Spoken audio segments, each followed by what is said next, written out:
আজি আমাৰ মোৰ স্কুলখনৰ নাম হৈছে ১ নং সৰিয়হবাৰী প্ৰাথমিক বিদ্যালয় আৰু মই এছিষ্টেণ্ট টিচাৰ মানস কুমাৰ শইকীয়া। আমাৰ সমস্যা হৈছে আমাৰ ল'ৰা ছোৱালী 64 আৰু টিচাৰ 2জন। গতিকে 2জন শিক্ষকে গোটেই 6টা ক্লাছ পৰিচালনা কৰিবলৈ যাওঁতে বহুখিনি অসুবিধাৰ আমি সন্মুখীন হৈছোঁ।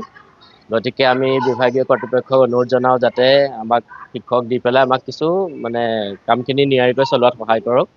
আৰু আমি এগৰাকী অবৈতনিক শিক্ষয়িত্ৰীৰ ওচৰৰে আমি ৰাখিছোঁ। তেওঁ আমাক কিছু পৰিমাণে সহায় কৰি দিয়ে, কিন্তু তেওঁ স্থায়ী নহয়, অস্থায়ী সম্পূৰ্ণৰূপে।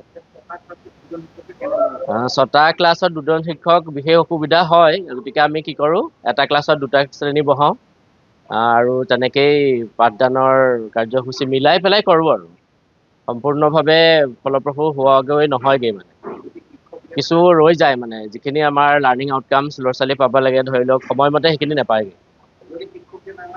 হয়, শিক্ষক যদি থাকে ক্লাছে প্ৰতি তেতিয়াহ'লে নিশ্চয় আগবাঢ়িব, ল'ৰা ছোৱালী পঢ়া শুনাতো আগবাঢ়ি যাব, মোৰ বিশ্বাস সেইটো। যিকোনো খবৰৰ বাবে যোগাযোগ কৰক আমাৰ এই নম্বৰত 9181 307 221।